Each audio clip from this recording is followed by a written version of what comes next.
Hey there, Internet friends, Trevor Starkey here with another episode of Trevor Trove Gaming, a weekly series where I sit down and talk about video games. Today I want to talk about Bethesda.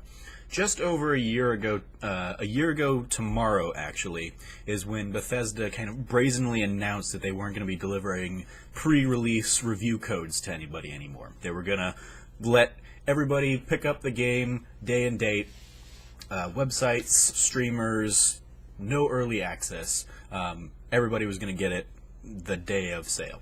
And they used kind of as their like proof of why this was fine, they used stuff like Doom. That game came out with no pre-release copies and everybody was over the moon over it.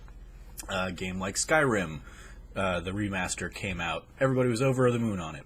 So they basically pitched themselves as saying, we deliver quality games, you know we deliver quality games, you guys don't need pre-release copies, you don't need some other tastemaker like a reviewer or an influencer saying, you guys should buy this game, you can just take our word for it and pre-order the game and everything will be fine. There were a lot of stories, it flared up that whole like reviewer versus common gamer kind of rivalry that just always kind of simmers there under the surface on Twitter and places like Gaff and Reddit and all that stuff.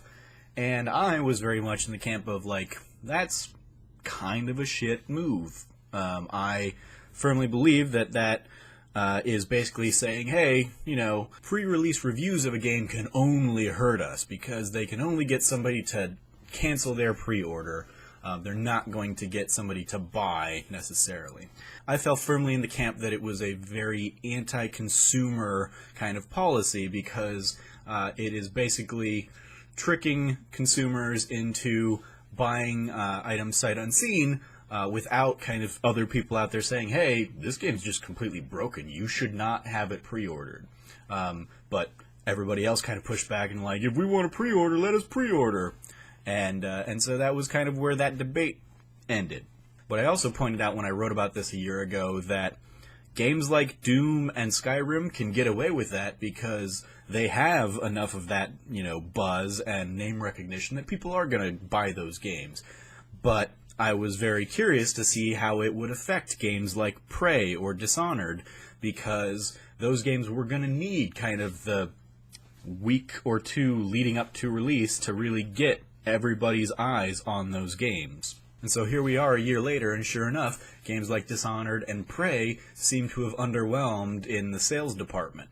Critically acclaimed, but people didn't buy them.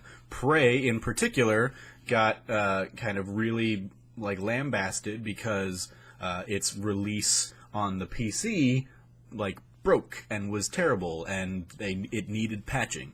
And so those kinds of stories were what were coming out instead of like reviews of the game and people talking positively about the game.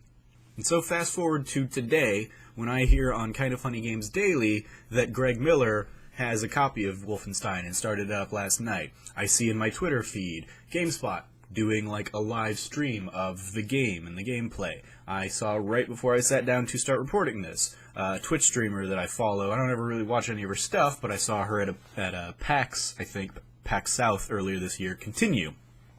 You know, seems to be a very big name in Twitch streaming. She tweeted out like, hey, I can't wait to dive into Wolfenstein tomorrow. Thanks for the early access code, Bethesda. So, with all of that in mind, it would seem that Bethesda is quietly walking back its only release date review copies. They do seem to be giving people early access to the game to get people talking about the game in advance of its release. You know, it might still be just the day before the game goes live is when they'll break the embargo or whatever and people can review it, but people have the game in their hands now. It's not, it isn't waiting until Friday to actually be playing those games. This could have all been happening with Evil Within 2 a couple weeks ago when that came out. I didn't follow that game enough.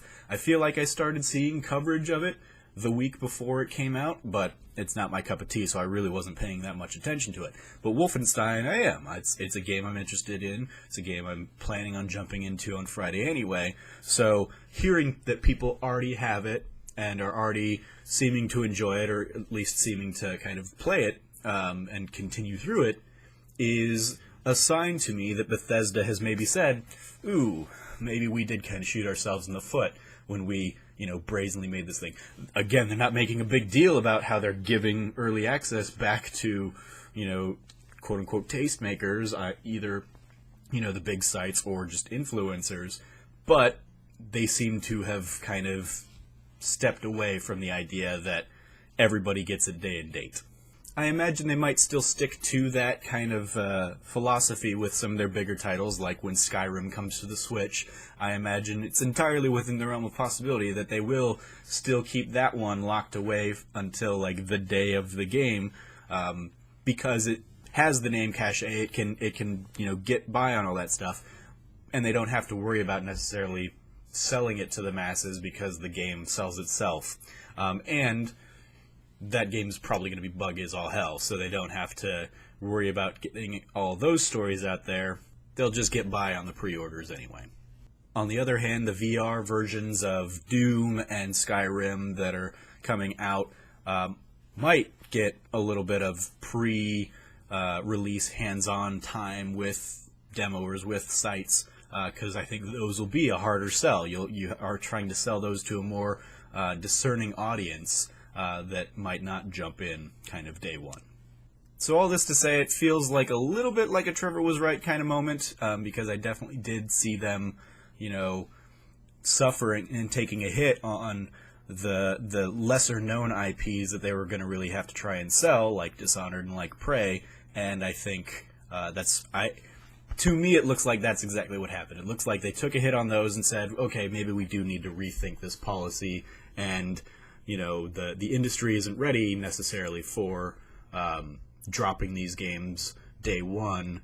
We probably need that week or two of people talking about the game up to launch to really capitalize on launch day sales. So those are my thoughts on today in gaming, I guess. Like I said, the announcement came a year ago tomorrow, so it is an interesting timing to kind of have this all click back into place, and I know that because I went back and looked at the article I wrote, which I'll go ahead and link in the description below, about Bethesda versus the pre-release review code access.